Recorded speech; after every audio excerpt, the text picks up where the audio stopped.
What's up, Wisconsin? Welcome back to the Inside Wisconsin Show here on YouTube and wherever you catch podcasts. Trevor, J.A., what's up, man? Hey, little golf trip? Is that what I just heard? You just got back from golfing? Yeah, I did the Boston Marathon and then hopped a plane. Thought I'd zip down to South Carolina and hit a few golf balls. I did that. The zipping down part didn't go quite as expected. If you don't know that, if I haven't complained about it, I should. I have the world's worst travel luck. You do. Right? So I rolled up. By the time I got to the place that I was spending the night, it was 4 a.m. Seriously? And I was in Charlotte in the airport on the plane at like 10:30, which means I could have driven there faster. Anyway, no biggie. So, yeah, then I went and hit a few golf balls, hit some squirrely, drove it beautifully as always. Still got to work on the short game. It's a little,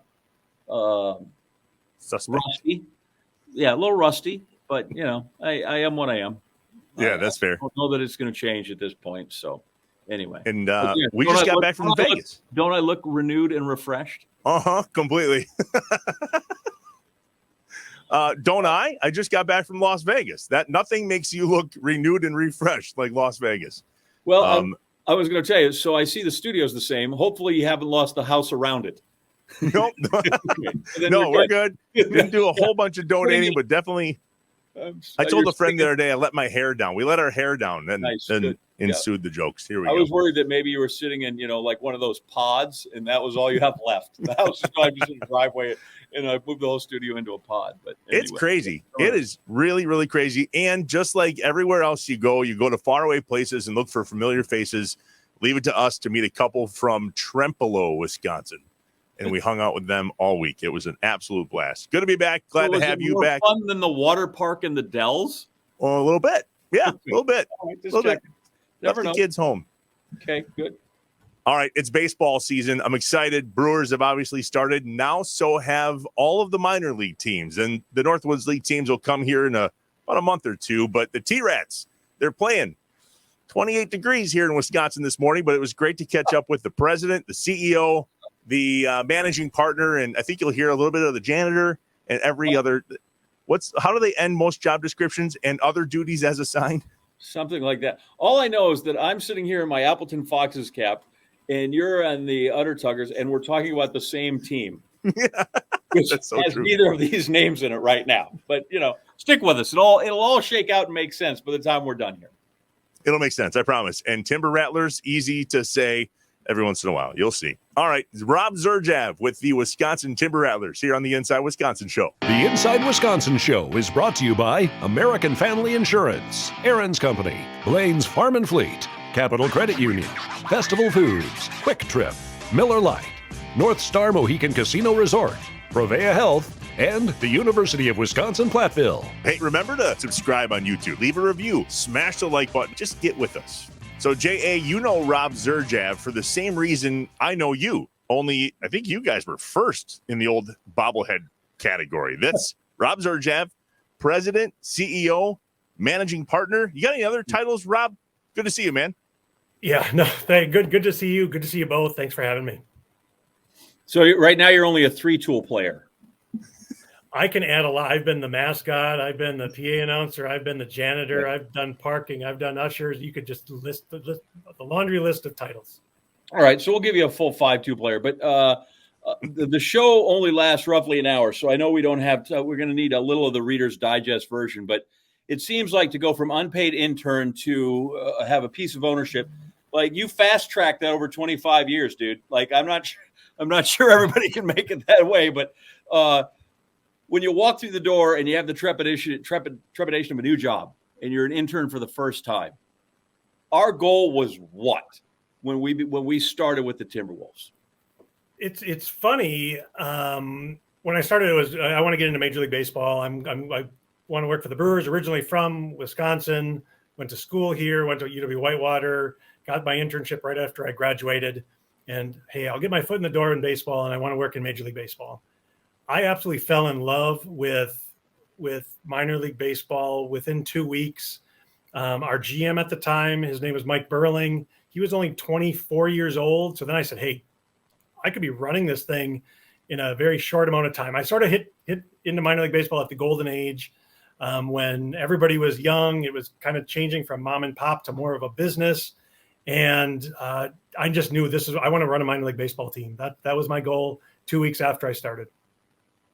Jeez. And here you are now, 27 years later. I think you and I did the math earlier today. I saw you today, 27 years later. So Appleton Foxes, Wisconsin Timber Rattlers, a little bit of utter tugging that we'll get to today. Did you ever dream, though, when you started as an unpaid intern?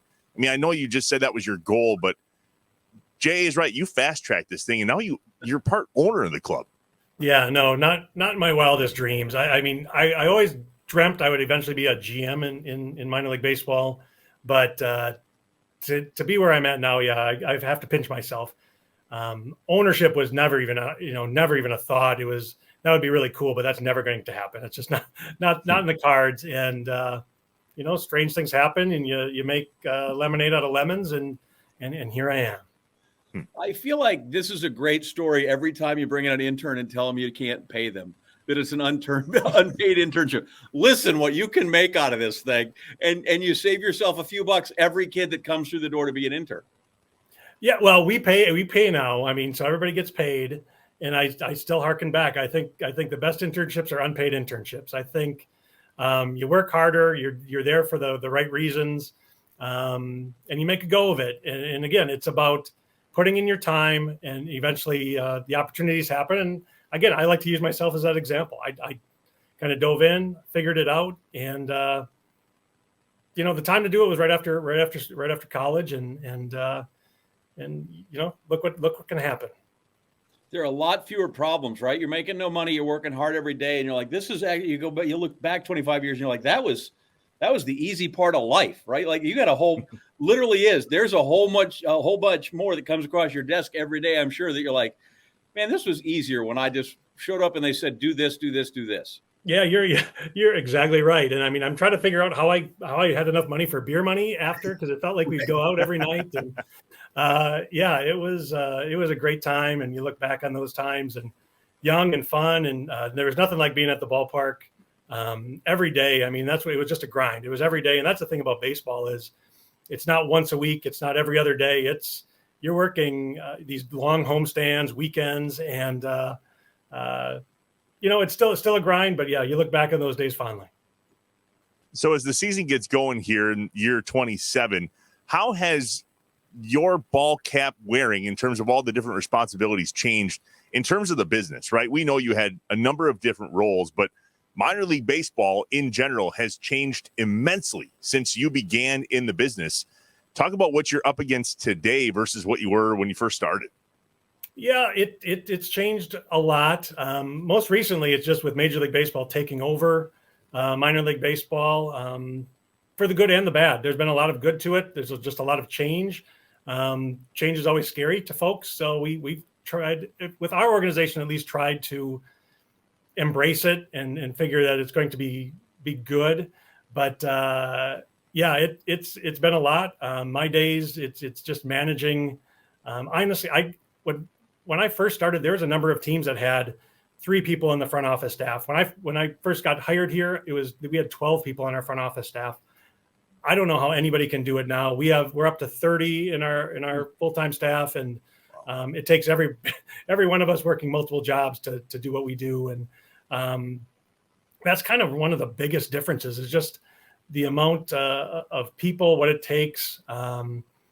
But again, advent of social media and everything, you want to get everything out in real time, and you want to do video. And we have so many great talented people on our staff that do all this work for us. And but yeah, those are some of the big changes. It's just, now it's working more hand in hand with Major League Baseball, which again, there's a lot of good to it, but there's just a lot of differences too. Let's dig down on that a little bit more. I don't know that everybody realizes how baseball came in, big league baseball, streamlined thing. Clubs that had been around for a long time in the minor leagues were no longer there, and the way they did that. Where were you in that process? Was it ever tenuous?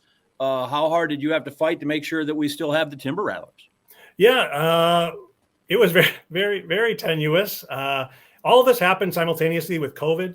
So our history, we have been a community-owned team since our inception, over 100 years, a community ownership, much like the Green Bay Packers. And when we got to 2020, we knew Major League Baseball was going to be taking over. We knew there was a chance they were reducing the number of teams. And we felt really good about where we were at. Then COVID hit. And even though we've been self-sustaining for a number of years, or for our entire history, when you don't play baseball anymore, we're not bringing in any money. How are we going to survive? Is Major League Baseball going to look at us like, okay, they're not going to be able to do it financially? So that's how the ownership kind of took place for me. We found a local investor in Craig Dickman, who runs Titletown Tech in Green Bay. Craig has a huge history with us. He was our past board president. And that's how we got into the ownership phase of it. And that's how we sort of felt like we solidified ourselves in the standings of Major League Baseball. But it was working kind of daily, calling the Milwaukee Brewers, asking them what they're hearing from Major League Baseball, because there was just this silence. We sort of could see, here are the teams that are going to be eliminated, basically their market size, how big they are. And we felt good. We knew the Brewers wanted to be here. But even talking to the Brewers, they said, hey, we've told New York, we've told Major League Baseball that we want to be in Appleton, but they're not telling us anything. So there's all this uncertainty. There's uncertainty. Are we going to be around as an organization? Are we going to be in minor league baseball? So when we got to the fall of 2020, it felt really good to know we were in. We were a Brewers affiliate for 10 years, and that really makes our business go. How much did that change things, Rob, when you were actually able to bring the Brewers on instead of the Mariners? I mean, that's a huge deal for Wisconsin and obviously for the Milwaukee Brewers Club, too. I'm not sure you haven't had a player in your time in 10 years not rehab with you. How much did that just really get things over the hump? Yeah, it was night and day, honestly. And we're actually celebrating our 15th anniversary as a Brewers affiliate this year, which, yeah, time flies. And we went from just using rough numbers, 200,000 in attendance in 2008 to over 250,000 in 2009 when we became that Brewers affiliate. So, yeah, the excitement was through the roof. It's been a great relationship. We've had games down at what used to be Miller Park. So, yeah, the exposure has been great. The talent has been great. The rehabs have been fantastic. From Jonathan Lucroy to Ryan Braun. I mean, it's just been really neat to see. Brandon Woodruff was here last year. And it's funny how you saw him struggle at the beginning of last year. I don't want to say we were the change that he needed, but he commented so many times after the fact that just getting back to the minor leagues and taking it back to, having fun and having kids on the field for our Field of Dreams program. And he just loved the whole experience. And then he kind of just went on to dominate the rest of the year. And hopefully we gave him that love of baseball again by coming here. So we're obviously trying to help the minor league guys, but hopefully we help the major league guys a little bit too. What are those guys worth when they come down for a week or three? Are they 500 people a night in the stand? Like, what is there? There's got to be a noticeable bump. Yeah, I joke. We currently are finishing up a renovation. We finished up another major renovation back in 2013. Jonathan Lucroy was here in 2012, and I joked that our renovation at the time was the house that Lucroy built. He was here for 4 games. I want to say we went from, again, rough numbers, probably having a 2,000 pre-sold per night to 5,000 being sold out. And it was just same with when Ryan Braun was here. He was just fantastic. The first game actually got rained out when he was here, but he went on the concourse. He signed autographs. He was just so appreciative of people coming out to want to see him. But same thing, when you get those big names, Brandon Woodruff last year, just through the roof, all of a sudden you go from, yeah, it's a nice crowd at the ballpark to we're sold out. Important on the baseball side, John, I was at a game last year where my family and I were unaware Colton Wong was there. And so here he is leading off for the Timber Rattlers. First pitch, I think, Rob, over the wall. We're like, all right, he's feeling good. He's not going to be here at the end of the game. There's a whole other side, though, to minor league baseball, Rob, and that's what I call outside the fence, right? There's something clearly inside the fence on the field, but the Timber Rattlers and minor league baseball and the Northwoods League, which we'll talk about, the Fond du Lac Dock Spiders, there's a whole different animal outside the fence. How did you learn that in the course of your career? That, yes, game on the field, but holy moly, a lot more going on outside. Yeah, honestly, right away, because we know we don't control the product on the field. We don't control, the players. I'll get that question all the time. They'll see a title of GM. Oh, so you bring the players in. No, we have no control over that. Even though we want to, I'd love a new closer, or hey, our shortstop is struggling. It's about developing these guys. So we can't control it on what's on the field, but we can control the experience off the field. So we pride ourselves on the customer experience, providing this great show. I love it when people leave the game saying, hey, either I don't know who won the game, or, I'm not a baseball fan, but I love coming to Timber Rattler games.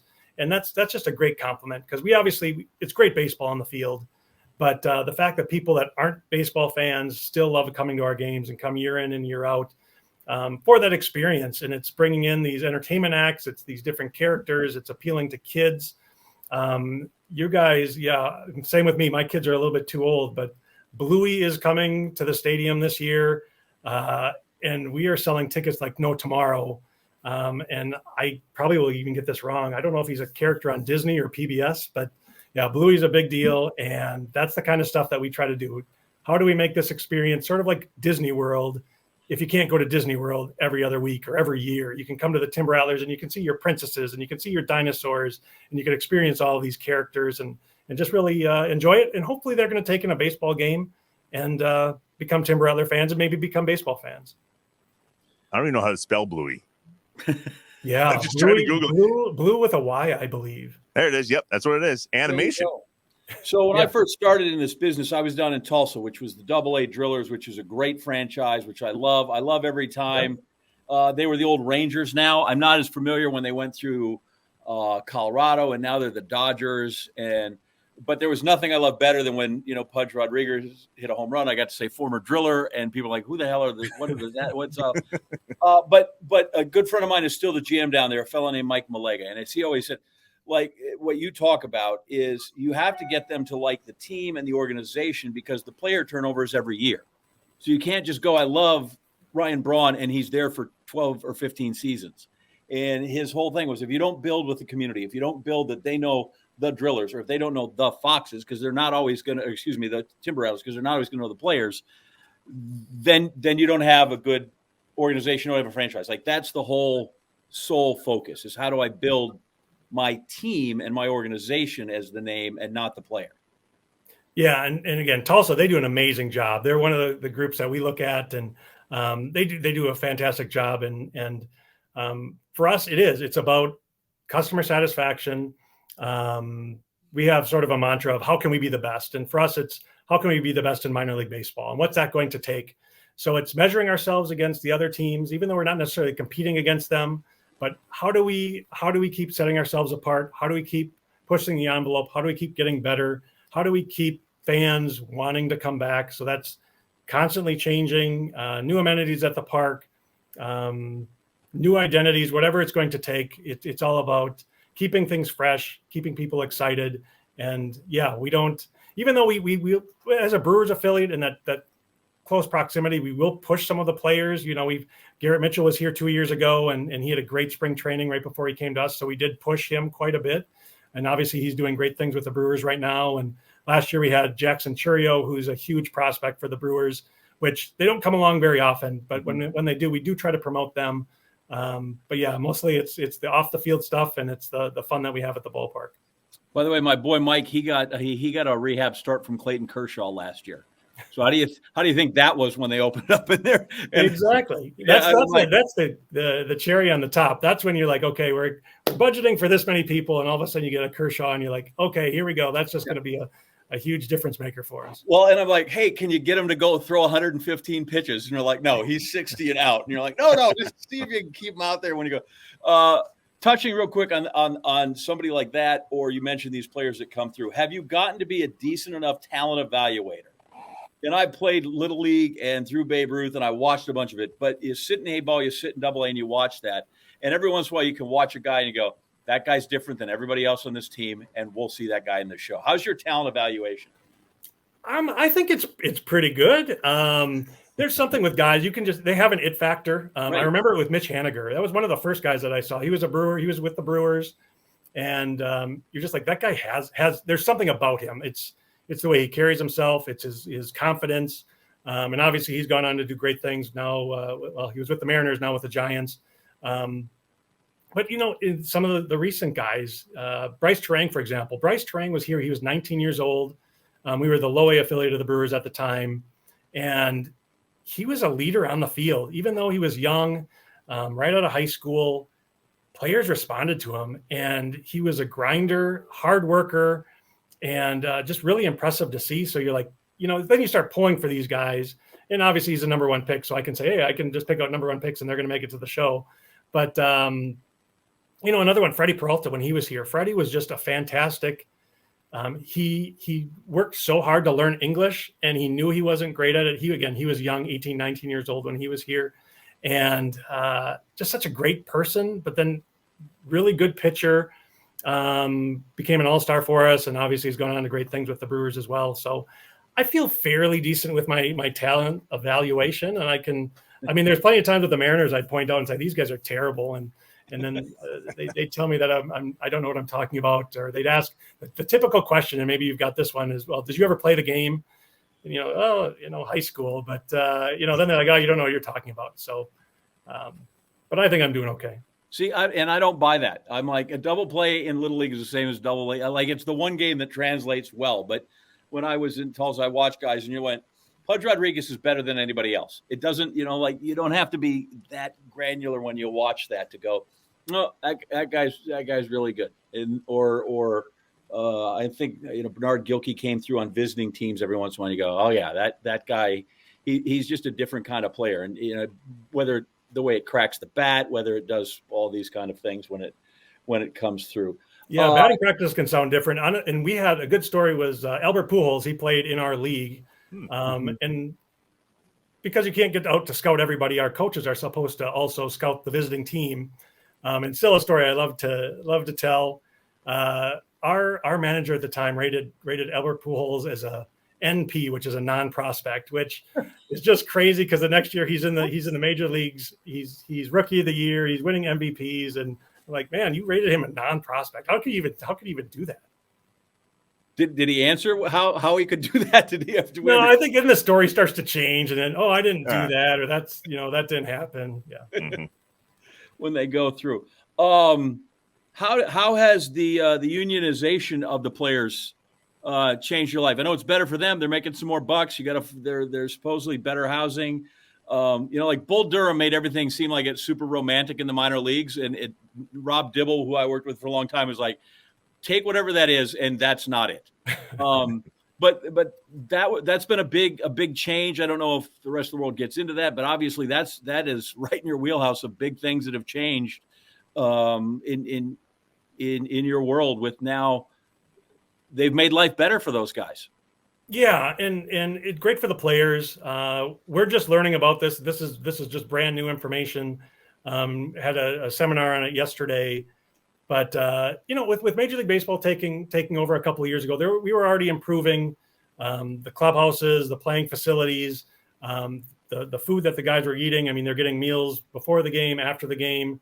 The housing last year already had started where they're all getting furnished apartments. The thing for the players, it was really pay. Pay was the one that they pushed on, and that's what they got. And great for them. I know they're excited about that. And otherwise, again, I don't think too much is going to affect us here other than, the players are going to be getting paid a little bit more. And we're really trying to take care of them. Our recent renovations to the stadium, we just renovated and added an entirely new home clubhouse, which is just absolutely gorgeous. And to see the players talk about it. And some have compared it and said, maybe it's better than what the Brewers have done in Milwaukee. Had one player say, can I sign a 10-year contract with the Timber Rattlers?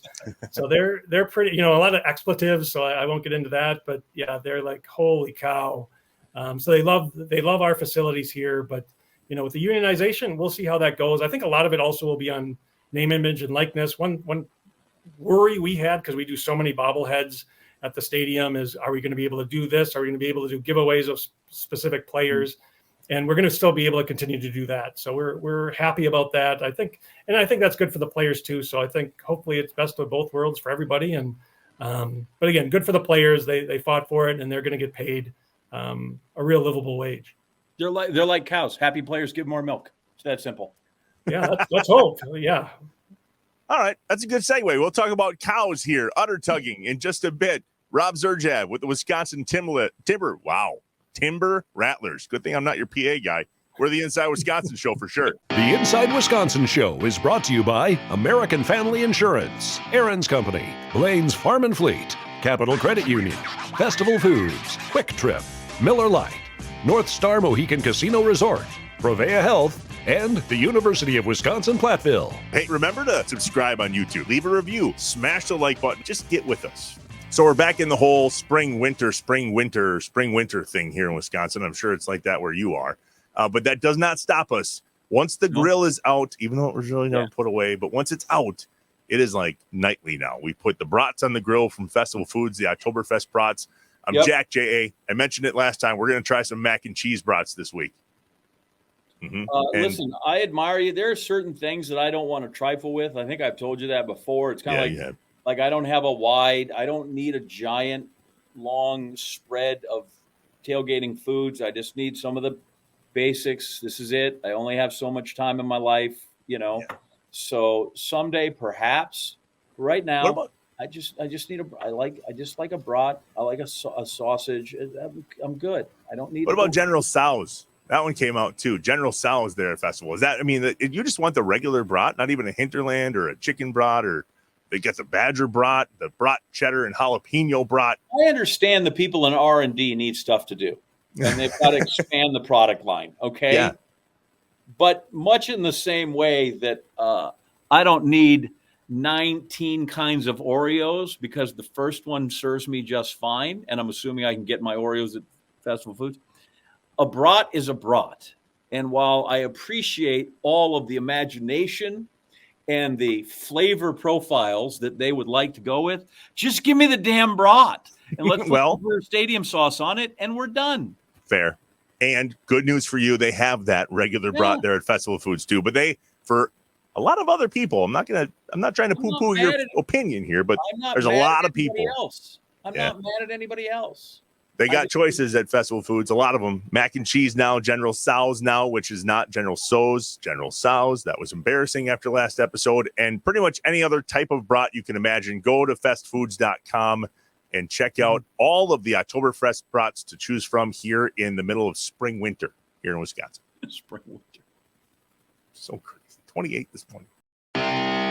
All right, back in between segments with Rob Zerjav of the Wisconsin Timber Rattlers. For the first time in Inside Wisconsin history, we're going to keep the guest for the top 5 list, which, by the way, is presented by Wisconsin's best agriculture program, the University of Wisconsin-Platteville. UW-Platteville offers an affordable, top-rated program that prepares graduates to be leaders in the fields of agriculture and agribusiness, contributing to our state's economy and making our communities even stronger.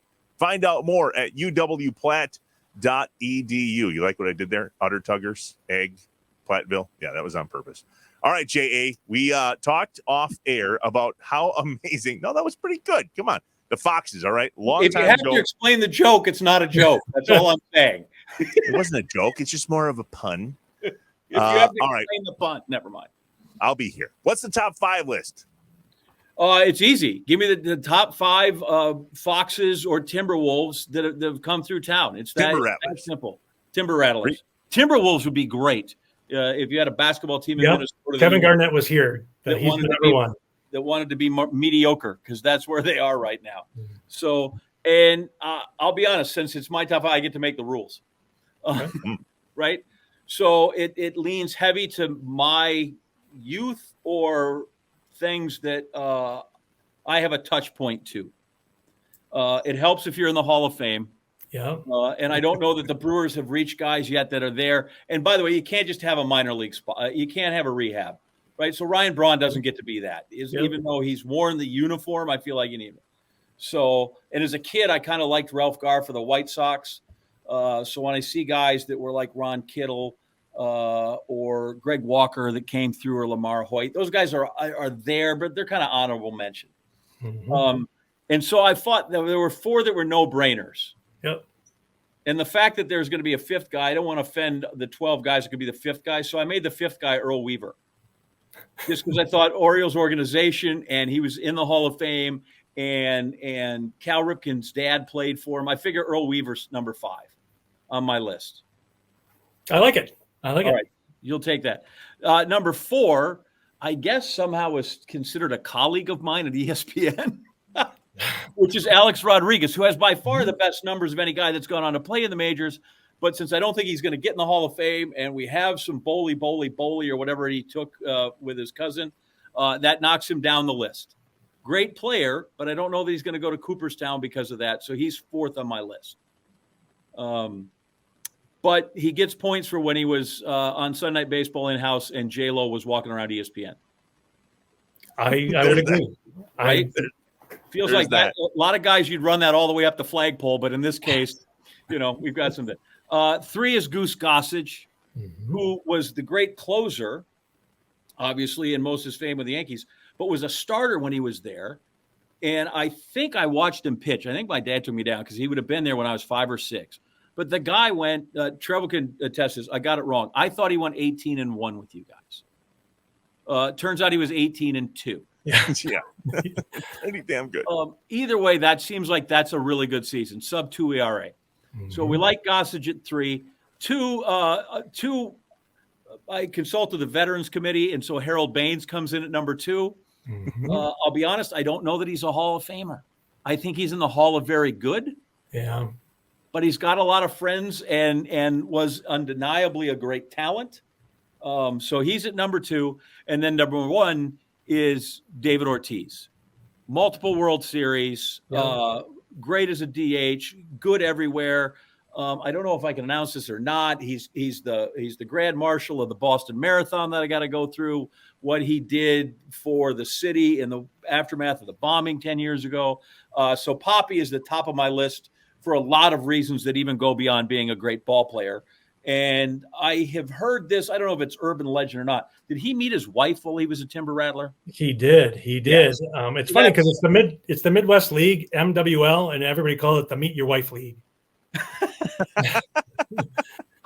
But yeah, David, he was living in Kaukauna for a long time, and until people realized that he was living in Kaukauna in the off season, and then that stopped because I feel like at least it's not Meet Your First Wife League, because sometimes you go and you make a bunch of money, and then it's like the PGA Tour that after 2 wins somehow you also end up with your second wife when it comes through. But Rob, so Weaver, are there honorable mentions? Gossage, Baines, Ortiz.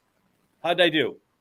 Yeah, the 4 were obvious, and again, I was thinking about that. The 4, those are the obvious ones, and I would agree. It is that 5th one, and I was trying to rack my brain on who could that be. My 5th would probably be Felix Hernandez, King Felix. He's going to be a Hall of Famer. So I would probably go with that. That was Mariner days. Adam Jones was just a fantastic ball player for the Orioles. He was great when he was with us. You mentioned Cal Ripken Sr. He was our coach way back in the day. Drove the bus as well, so that was a multitasker when he was with us. And then maybe the odd one, who is in the Hall of Fame, Pat Gillick, was a pitcher for us. I think he went 9-1 one year. Was a really nice pitcher for us, but then in the Hall of Fame as a front office member of the Seattle Mariners. Yeah, as the GM that he went through there. So Hernandez, because have you ever seen the scorecard, by the way, Trev? This is the kind of stupid stuff. Have you ever seen Dave Sims' scorecard of his perfect game? No, but it doesn't surprise me that you know this. What's on it? The scorecard is perfect as the perfect game. Dave is sort of really meticulous when he does it, and he just posted it, just sort of here. It wasn't a look at me. It was like Hernandez did that. If you're just wondering, and then people just marveled at the scorecard. Like, my God, your writing's impeccable. Like, that's it's, you almost want to say, okay, that's great. Show me what it looks like when it's 12-9 and goes 13 innings, because otherwise you're like, okay, this is this pristine looking document that you could house in the Smithsonian, but you're like, well, anybody could do that. I need to see 12-9. You run through 13 pitchers and you're into the 12th inning when it comes through. So, by the way, do you do this goofy thing where you start with a man on second base in the minors too? We do, and I'll tell you, I love it, man. I think it's great. There's nothing worse than an extra inning game when nobody is here and everybody wants to go home, and we just go sit in our office. We used to have a rule: if it got to the 12th inning, everybody gets cake. And we just have to figure out where we get the cake from, because it's not like we just have cake here. but now it's actually exciting. You're like, okay, something's going to happen. So instead of retreating to your office to do work, you're like, I'm going to watch the game now because something's going to happen. So I'm a big fan. I recommend cake from Festival Foods. All right, back to Rob. Back to him. We're back, the Inside Wisconsin show. Trevor, John Anderson, Rob Zerjav with the Wisconsin Timber Rattlers. All right, it is the Timber Rattlers for sure, Rob, but you have rebranded some things. This is the first time I've ever had a cow strapped to my microphone on the Inside Wisconsin show. The Udder Tuggers. What the hell? What? Yeah, it's funny, a little bit of a long story, but we saw a lot of minor league teams starting to rebrand one-offs. In New York, they became the Pizza Rats. And some very creative, unique ideas. And it really was spurred by a company called Brandiose. They're out of San Diego. They do a lot of logo development. We use them for our team down in Fond du Lac with the Dock Spiders. And they came up with all kinds. They like to come to your area. They like to say, okay, this is something that we feel would be good for you. And honestly, they gave us the name Udder Tuggers for our team in Fond du Lac. And I said, what do you think of the Fond du Lac Udder Tuggers? And we're like, there is no way we're doing this. That people are going to freak out. They're going to think this is just absolutely crazy. So we just put it on the shelf for a little bit.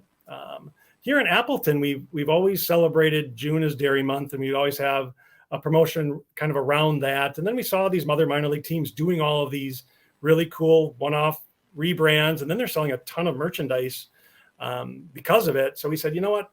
We're just as creative as anybody. We can do something. And then started talking about what are some options. And somebody said, what about Udder Tuggers? What if we brought that for dairy? And we all said, man, I don't know. Let's think about it. Let's ask Brandiose to develop a logo. Well, they, I think, already had it done. They sent it to us like the next day, and it was absolutely perfect.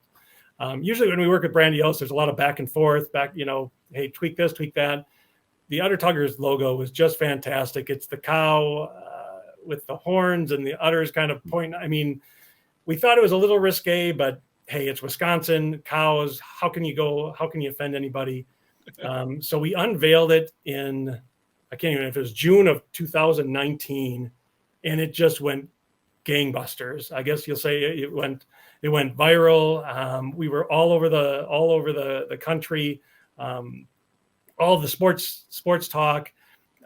We sold merchandise out within 2 hours. We had sold merchandise to all 50 states. We were selling it globally, and it just took off. It was just absolutely crazy. We offended virtually no one, which I still can't believe, but it's just been kind of storybook ever since. And we brought back Udder Tuggers. Now we have Udder Tuggers Weekend in June, and it's just really, really taken off. And it's probably, competes really with the Timber Rattlers for how much we sell merchandise wise. But people love the Udder Tuggers to the point where they think we should just change our name from the Timber Rattlers to the Udder Tuggers. But I think we're going to keep it as a one-off. But yeah, we've had a lot of other success. We've been the Wisconsin Brats, which has been really good, and our players have worn lederhosen uniforms. I want to say Joey Weimer, his actually on Twitter, his biopic is him in his in his Brats uniform.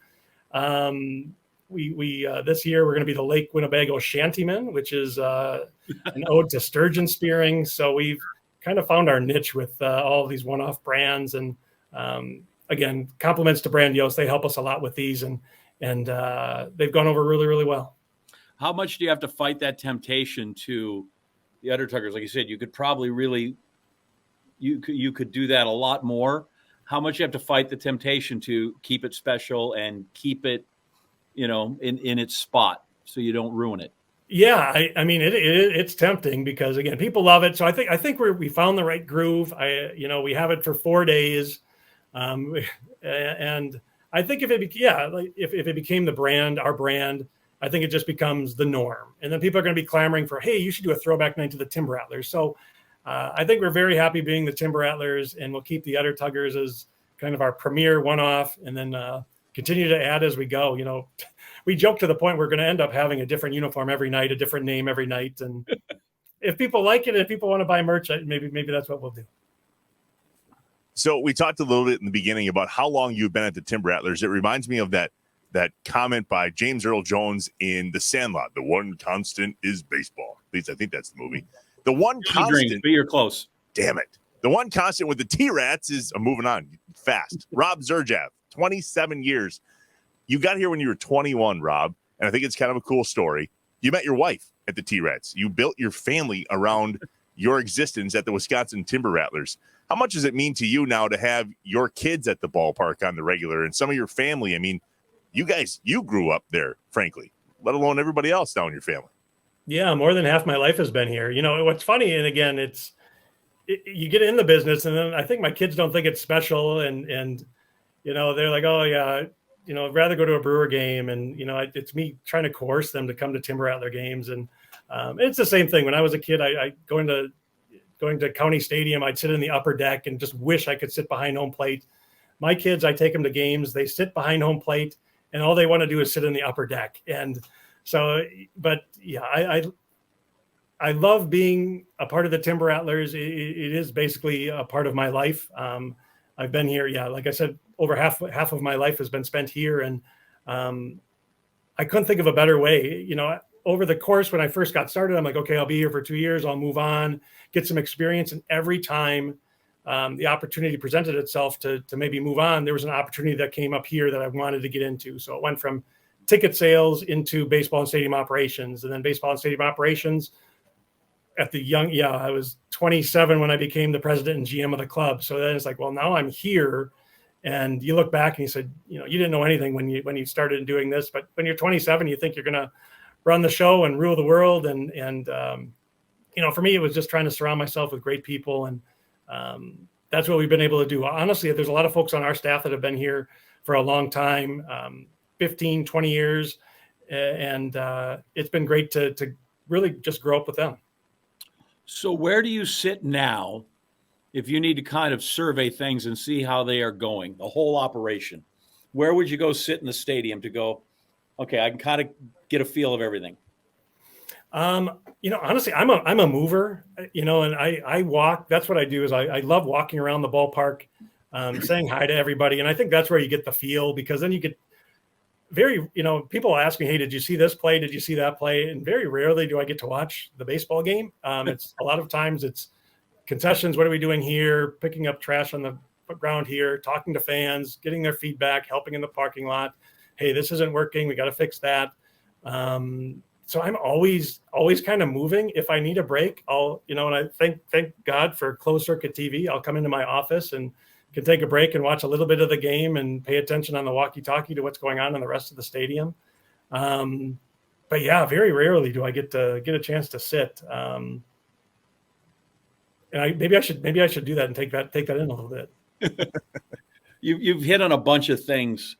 I want to know, because you've done all of it, but now you're at the top of this. I can still recall the old driller owner, Wen Hubbard, who was not from Oklahoma. He was, I want to say he was from New England.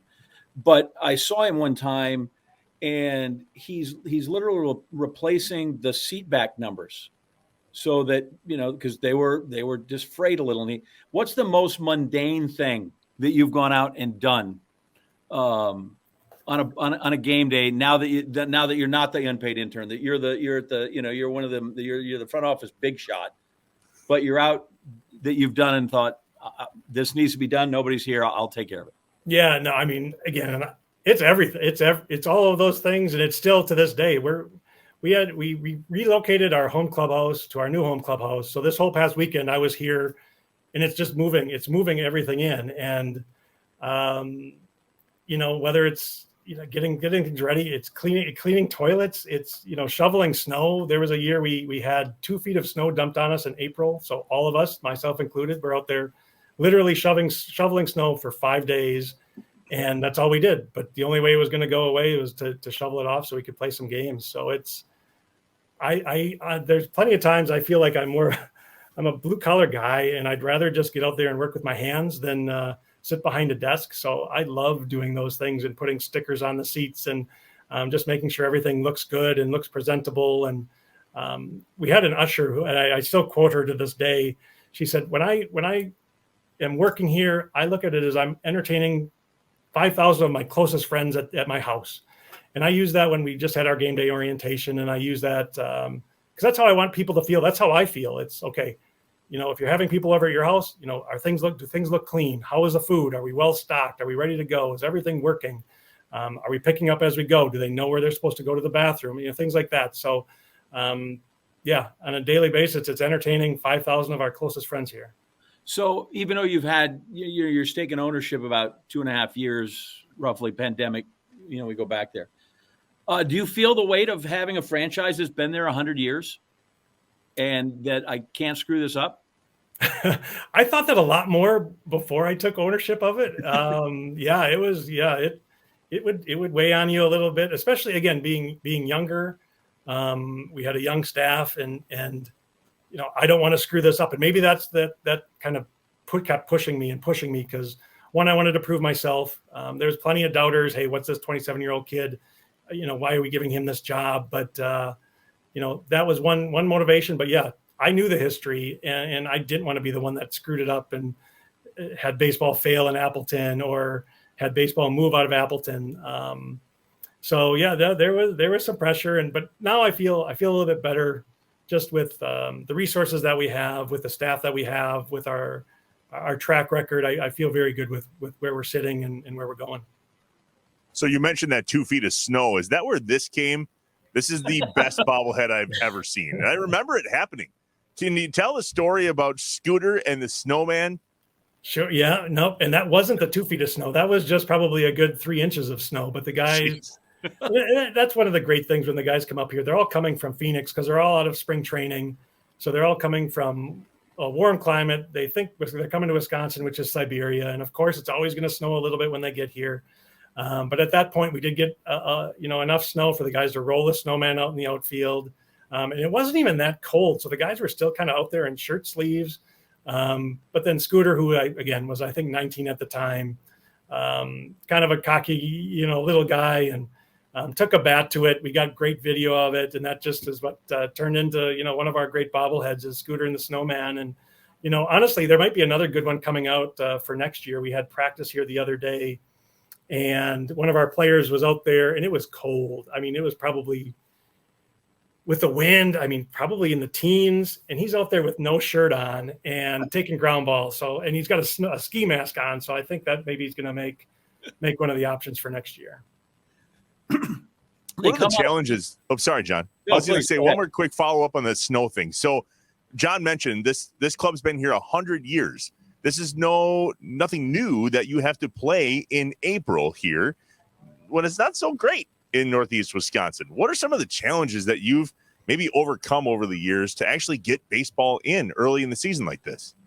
Yeah, we've done anything and everything. Like I mentioned, we had to shovel. And honestly, we shoveled the entire stadium from the field, which was the easy part, to shoveling in between every single seat in the stands, carrying the snow out in buckets and getting it out of the stadium.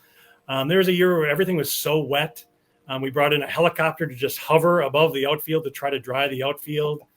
Those are kind of the cold. We've had issues with we've set the infield on fire to try to dry it out, which that was a long time ago. So don't get mad at us for the pollution of that one. But we've done. It's crazy to think back, and I kick myself all the time. I wish I was a journaler.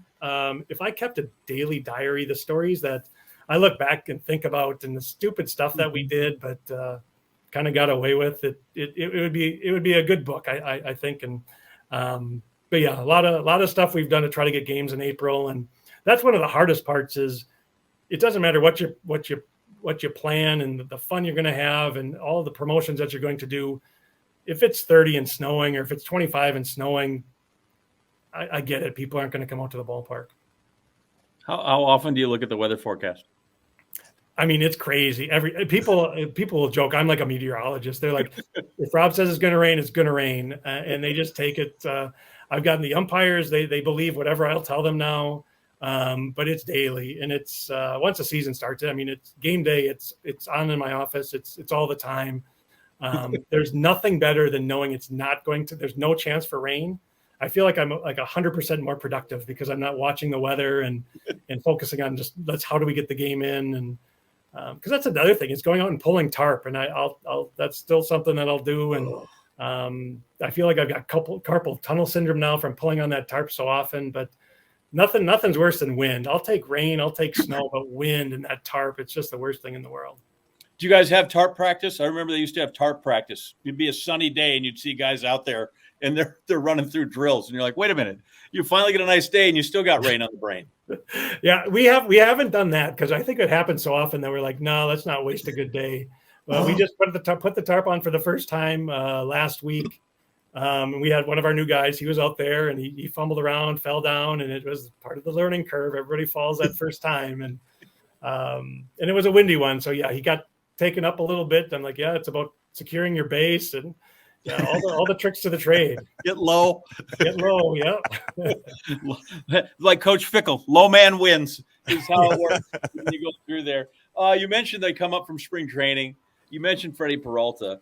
If I have one regret as a young guy is that I didn't listen or learn well enough Spanish when I took in college. Now, the fact that I had to take Spanish in college tells you that that's a bad place to start. But do you encourage your employees to do that? Because I think back of sitting there shagging fly balls with Pudge and Sammy Sosa and Juan Gonzalez, and I'm 23 and they're like 19.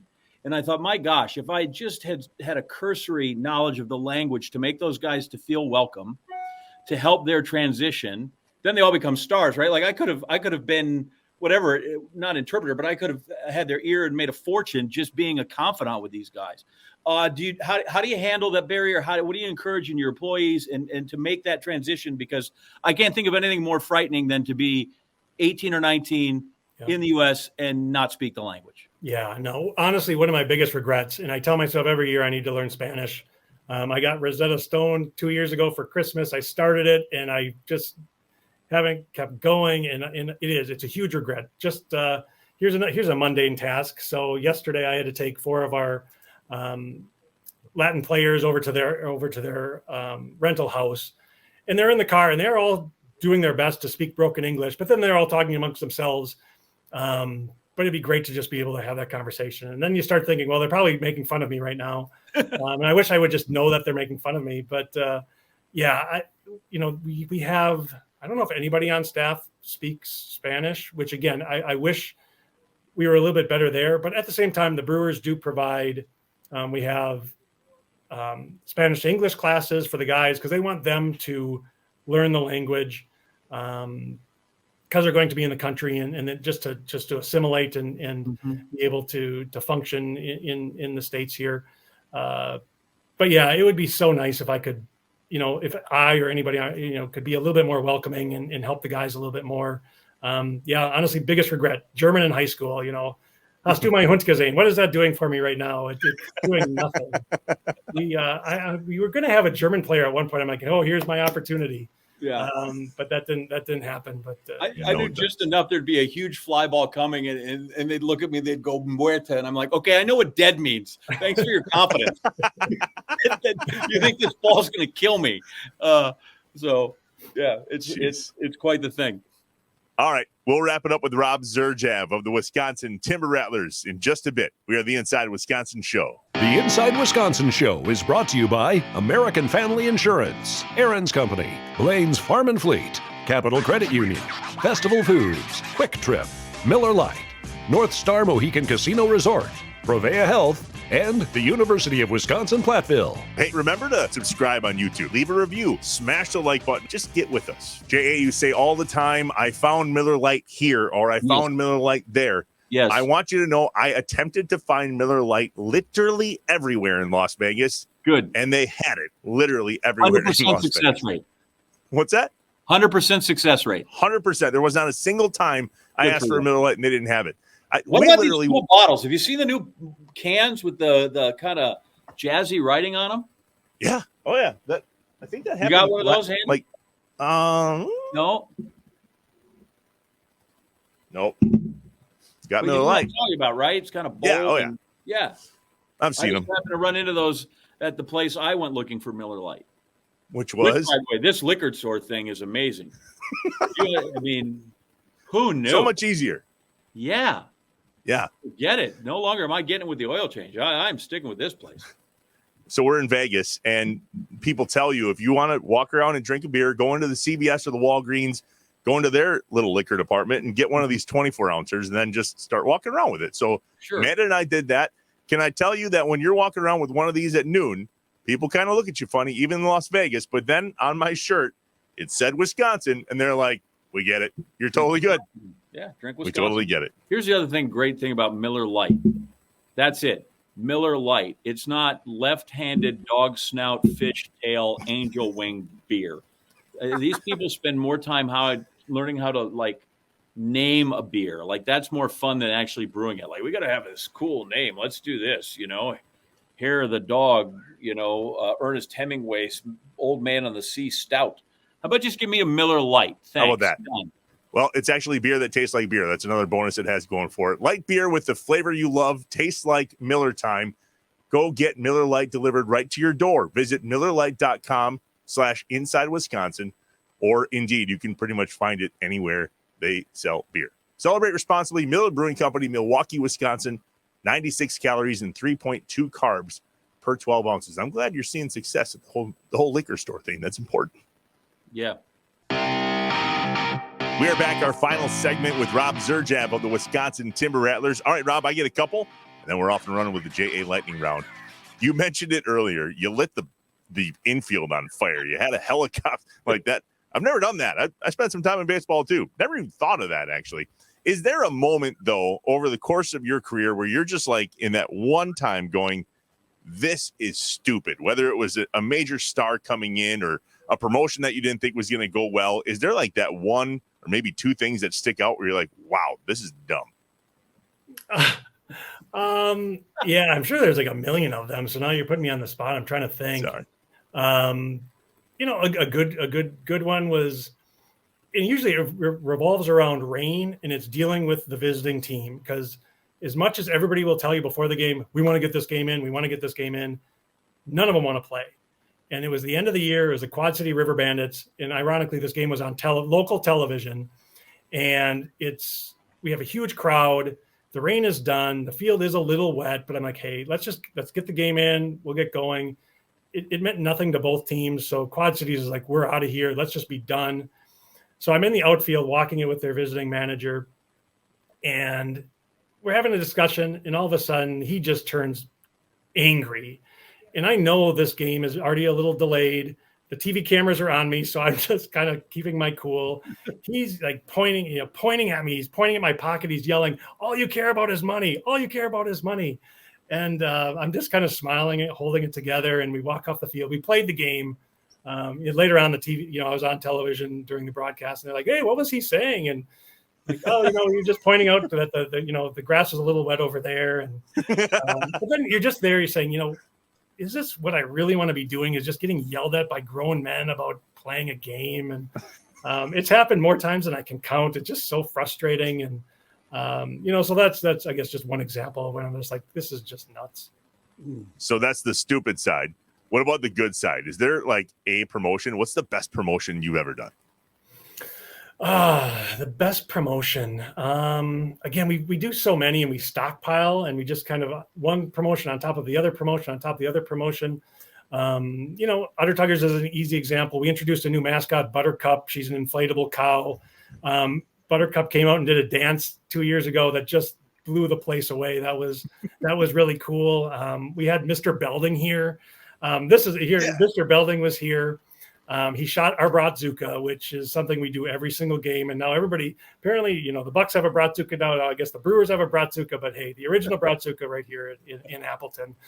So Mr. Belding goes around the warning track. He shoots the brats. He's shooting the brats. He passes our bullpen, which is out in the outfield. And a couple of players threw water on him. And it's like, well, whatever. They're just joking, and they threw water on him. So we come back, and we go into the clubhouse, and Mr. Belding's like, hey, who is that guy? Who is that guy? We're like, well, it's this player. He's like, I'm going to get him back.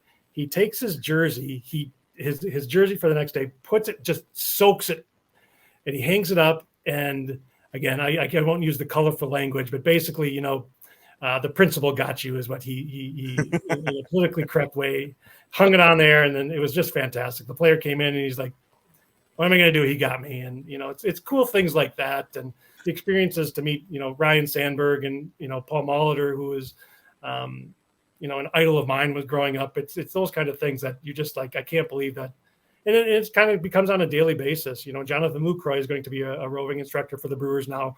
Ricky Weeks is. So it's just meeting these guys on a more personal basis, and the guys that you grew up watching and seeing them in person now. That's cool. All right. Is it me now? Yeah, it's you now. I only take 2. All right. I want to steal your thunder. Sometimes you put a little button on that. I just need to know. Okay. So we're just going to zip through these kind of quick, and we just kind of your initial reaction. We don't need to get totally in depth. We'll just move on one after another. First, are you team Driver or team Jordy Nelson? That's good. Driver. Very good. Give me what the back of your baseball card would read in terms of throws right, bats right, throws left. Where are you?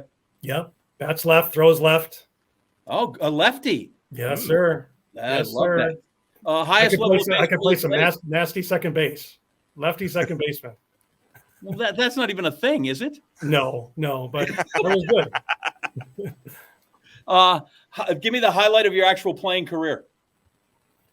Two home run. That was legit. When I was playing in high school, and then we had a game in the Metrodome, and it would have been a home run at the Metrodome, but I was so far ahead of it. I hooked it so far foul, but I don't know if it was the baggy and the blue color. I could just see that ball like a beach ball. It was just nuts. I'm like, holy cow, boom, and just yanked it foul. And it's one of my highlights, but biggest regrets that I didn't wait on that one. So you just described a long strike. Correct. Right. And this is when you were sums it up pretty much. This was when you were in Ashwaubenon and Jaguar? This was. Very good. What could I expect if I show up on Youper night? Oh my gosh, tons of transplants. There's so many Youpers in this area, and they just come out of the woodwork. We'll have the red and black plaid uniforms, hats, pasties will be here. We'll serve those.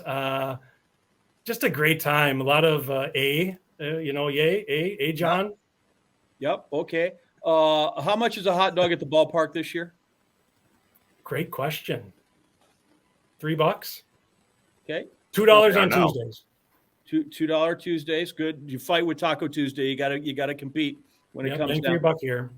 Is Jay, who helped organize the John Anderson bobblehead night, still with the ball club? Jay, he is not on our full-time staff anymore. I think Uttertuggers ruined Jay. We had to sell, there was so much merchandise, and he was such a trooper in just packaging this stuff up. But Jay, long time. He's actually coming back this year. He's going to be official scoring for us. He, as you know, baseball nut, just sports nut, working in the baseball card business now. But yeah, he'll still be on our staff. Very good. How much Mariners stuff did you have to get rid of in 2008? Just personally. Yeah, none. Well, yeah, at the ballpark quite a bit. Personally, none. I don't know if I had maybe a couple of hats, but I was a Mariner fan, a huge Ken Griffey Jr. fan as a kid, so that all stayed. Favorite place in Scotty non-ballpark division? Favorite place in Scotty? This will be for Trevor. How about Max? Max and DePere. Yes. Okay. That's my favorite townie bar ever. Yes. Do you prefer the term minor league club or farm team? I like them both. I think officially I'd say minor league club I like, but farm team, just it's that nostalgia. That's what we are. But I'll never refer to us as a farm club. I'll always say we're a minor league team. Maybe I'll change that. Beloit Sky Carp, that nickname, yes or no? No. Yeah, it's terrible. I'm like, what? The Midwest League should just say, do better. I don't know why they put up with that. Let's see. I thought I had one more to close. I think that might be the end of it. I thought I had some big gigantic finish. I don't. That's where we end with the. We'll just leave it with put a period on the Sky Carp. Hey, get a new nickname when they come through. So that's it. Listen, I still think of minor league baseball, even though some people are not quite that way. I still think it has romantic quality about it. There's that is whether it's not just the pureness of the game, the circus around it, the element, the town hall, the community that I just love. I love that guys get there, and even with the money they're making no money, to watch 8 guys share a cab, or in this case, 8 guys to share an Uber to go back to the apartment. and the one guy who had to take one because he found a lady, and so he couldn't take the other guys. Those kind of things that happen. It's a great business. I'm glad you're part of it because I think it's what makes towns special, like Appleton and Tulsa and all those other things. So appreciate your time. It's great stuff, and hopefully I'll get back to the ballpark at some point out there because we had a magical night many years ago, and I love going to the ballpark, even if the team here named itself the Yard Goats. Well, again, these are all grandiose names too. And Yard Goats, they sell merchandise like no tomorrow. That's a hot one. Horrible name. Horrible name. Trev, are you aware of the Yard Goats? Yeah, I've heard. Yep. Got a nice park. Took them 2 years to build it. 2 years too long, but they eventually got it done. So Trevor said you got a slide, by the way. Oh yeah. We're working on it. So yes, I made fun of the Brewers for stealing our Bratzuka. Well, we're stealing their slide. So we're gonna have a 3-story slide. By the time we get to June, it'll be done. But we are allowing everybody to go down it. So it's going to be probably more predominantly kids, but anybody can go down our slide. Down the left field line. And I was out there. You think, okay, it's going to be a slide. It's 3 stories. I was out there. It is just imposing to look up and see this slide. So it curls like a snake's tail. It's going to really fit the ballpark really well. Do you have to sign a waiver? Good hope. No, we got clearance that it's not even an amusement device. It's covered. It's not like the Brewers where it's open air. We love that if you could see the kids, but we were worried that kids were going to try to stop, and we don't need a kid falling 2 stories. Nope.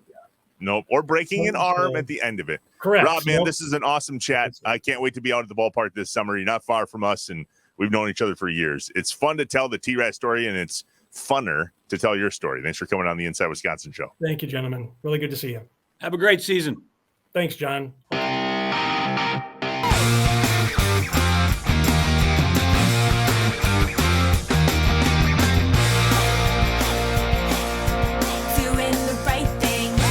It was kind of fun to recap how you and Rob knew each other with that bobblehead, and that's how you and I got to know each other, was through a bobblehead.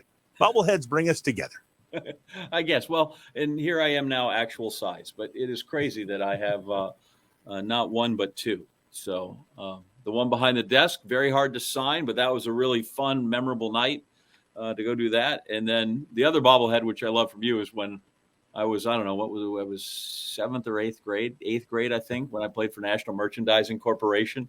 And we won the city championship. Very big upset. Nobody saw us coming. Huge. And, but we had some guys on that team that could go. That's for sure. It's fun to have you back home. When you come back home, people do flock out to see you, whether it was the Wipeout night that we did together back then or the bobblehead, as you mentioned. Don't get twisted. People came to Wipeout night to see John Henson. He was quite the draw, as were you. They came to see my boy. Good night and big balls. Exactly. So. All right, J.A., it is time for another John Wisconsin. Speaking of John being in Wisconsin, what's the latest from the childhood of John Anderson?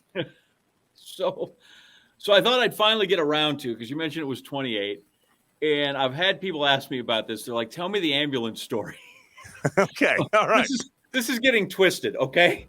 Because by the end, I'm going to apologize in advance for everyone that is going to be so disappointed when they hear the actual story of why I was in an ambulance at Lambeau Field, and not just once, but several times. What?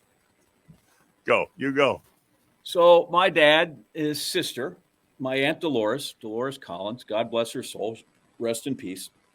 She was a nurse at Bellin, and she was assigned to Packer games very frequently to take care of people that might have some sort of incident in the stands, medical emergency. So she was there with the EMTs, and she was in the ambulance. And so when it got really, really cold, my dad would just say, just go sit in the ambulance with Aunt Dolores. Seriously. So when it would get cold and I'd be like, this is terrible, I'd just go sit in the ambulance for a while and I'd warm up. How often were you in there when somebody else had to come in and warm up? Never once did I get in the way. Never once was proper medical care deprived of anybody that may have needed it. But that's it. That's how I ended up in an ambulance at Lambeau Field because it was warm. I told you it's a terrible story, but it sounds great on the surface. Yeah, it does. So Aunt Dolores, God bless her soul. But here's the part you really need to know about Aunt Dolores. Okay, she was wonderful. Aunt Dolores never married, so she was always Dolores Collins.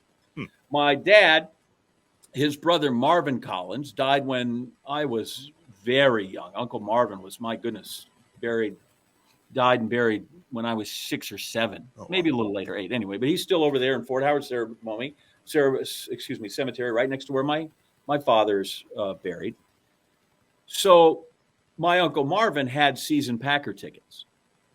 When he passed away, they would send him to the house. At the time, which was just my grandmother's house, is where they sent him. That was the address. Yeah. So my aunt would always pay for them. Said Dolores Collins, looked like the last name. They just assumed she was the widow. And then my dad would reimburse her. And so we had Uncle Marvin's tickets. Is that what they are today? So we had Uncle Marvin's tickets, much like voting in Chicago. I feel like for a long time, there were a lot of dead people who were sitting in Lambeau Field. We had Uncle Marvin's tickets for like 25 years, maybe longer. Everybody's like, who's sitting in Uncle Marvin? Uncle Marvin lived forever because everyone know who was sitting in Uncle Marvin's seats this week.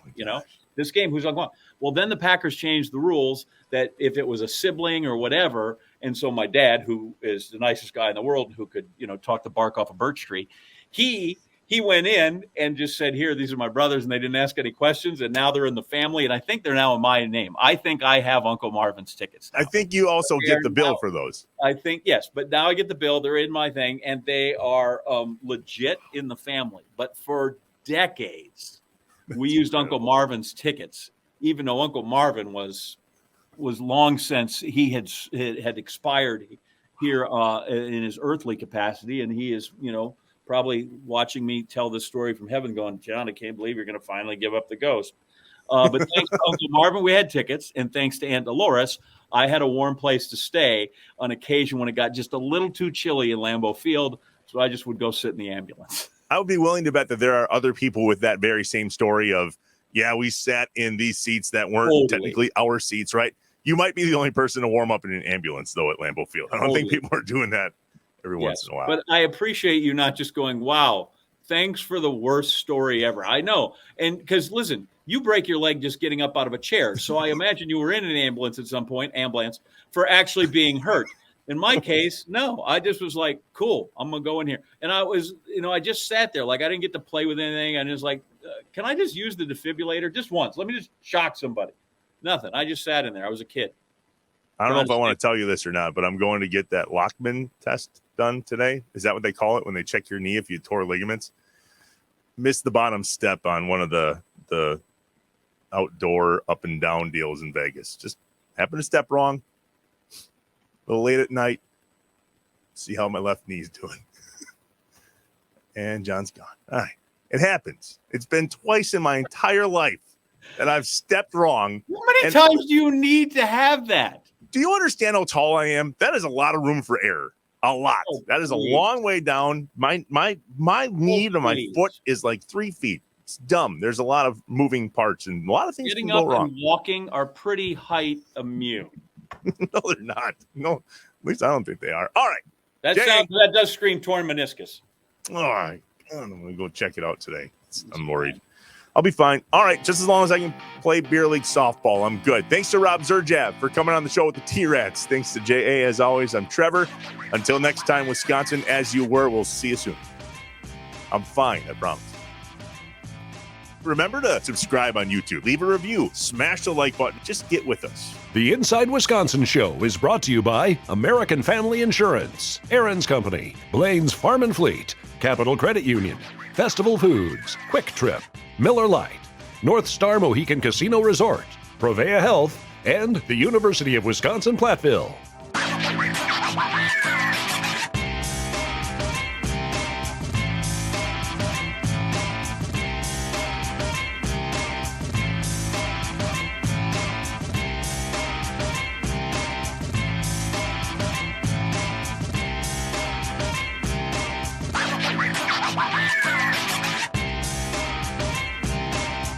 Shut up and sit down.